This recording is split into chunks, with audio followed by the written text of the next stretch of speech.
Assalamualaikum warahmatullahi wabarakatuh. Kepada yang terhormat Ibu Zaidatul Arifah MPD selaku dosen pengampu Sosiologi Pendidikan dan teman-temanku semuanya kelas PAI 2B yang saya cintai dan saya banggakan. Alhamdulillahirabbil alamin wa bihi nasta'inu ala umuri dunya waddin. Sayyidina wa maulana Muhammadin wa ala alihi wa sahbihi ajma'in amma ba'd.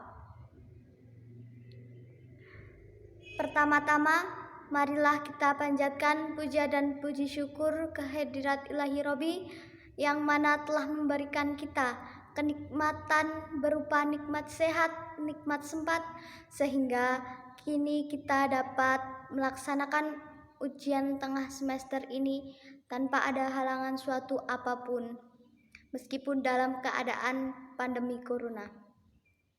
Kedua kalinya, sholawat serta salam marilah kita curahkan kepada Nabi besar, Nabi Agung Muhammad SAW yang kita nantikan syafaatnya kelak di yaumul kiamah. Amin, amin ya robbal alamin.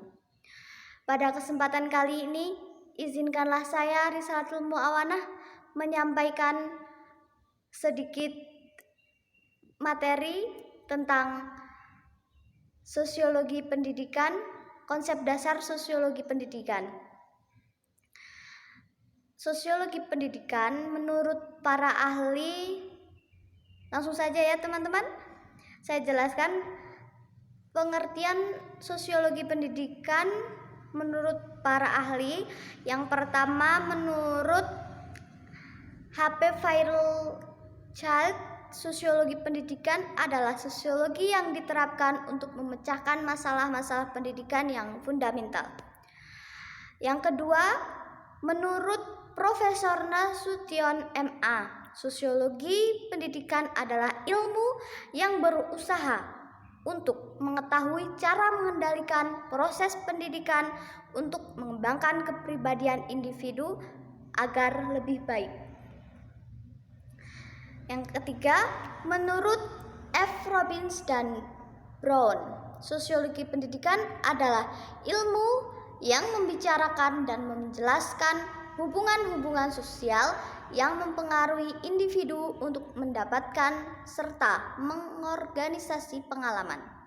Selanjutnya, menurut Paine, sosiologi pendidikan studi yang komprehensif tentang segala aspek pendidikan dari segi ilmu sosiologi yang diterapkan. Kemudian menurut Dr. Hari Hagunawan, sosiologi pendidikan adalah ilmu pengetahuan yang berusaha memecahkan masalah-masalah pendidikan dengan analisis atau pendekatan sosiologis. Jadi, kesimpulan pengertian sosiologi pendidikan adalah ilmu yang mempelajari seluruh aspek pendidikan, baik itu terstruktur, dinamika, masalah-masalah pendidikan ataupun aspek-aspek lainnya secara mendalam melalui analisis atau pendekatan sosiologis. Kemudian kita bahas tujuan sosiologi pendidikan. Yang pertama adalah menganalisis proses sosialisasi anak baik dalam keluarga, sekolah maupun masyarakat. Kedua, menganalisis perkembangan dan kemajuan sosial, menganalisis status pendidikan dalam masyarakat. Keempat, menganalisis partisipasi orang-orang terdidik atau berpendidikan dalam kegiatan sosial. Selanjutnya, membantu menemukan tujuan pendidikan, memberi latihan-latihan yang efektif dalam bidang sosiologi kepada guru-guru dan pihak-pihak yang terkait dalam pendidikan sehingga dapat memberikan sumbangannya secara cepat dan tepat kepada masalah-masalah pendidikan. Mungkin itu beberapa tujuan sosiologi pendidikan.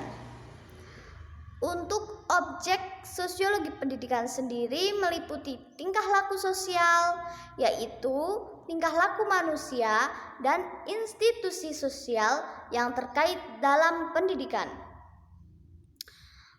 Untuk ruang lingkup sosiologi pendidikan, yang pertama, hubungan sistem pendidikan dengan aspek-aspek lain dalam masyarakat, yang meliputi hubungan pendidikan dengan sistem sosial dan struktural sosial.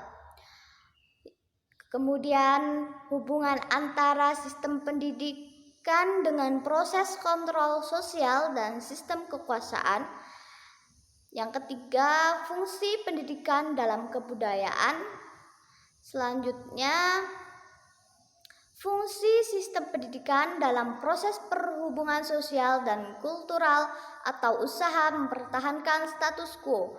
Fungsi sistem pendidikan formal bertalian dengan kelompok, rasial, kultural, dan sebagainya.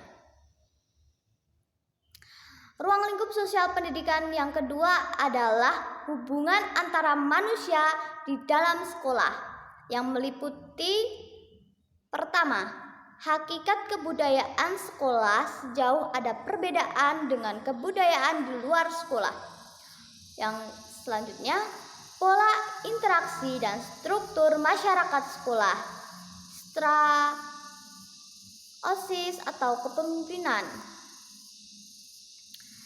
Yang ketiga, pengaruh sekolah terhadap perilaku dan kepribadian semua pihak di pihak sekolah atau lembaga pendidikan, meliputi peranan sosial guru, hakikat kepribadian guru, pengaruh kepribadian guru terhadap kelakuan anak, fungsi sekolah dalam sosialisasi murid.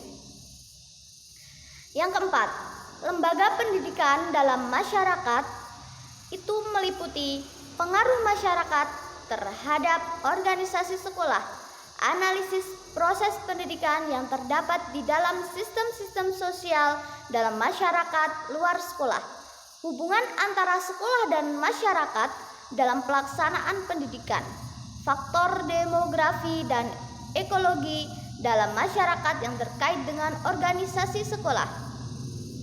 Mungkin itu saja yang dapat saya sampaikan. Kurang lebihnya mohon maaf. Saya akhiri. Wabillahi taufiq wal hidayah waridho wal inayah. Wassalamualaikum warahmatullahi wabarakatuh.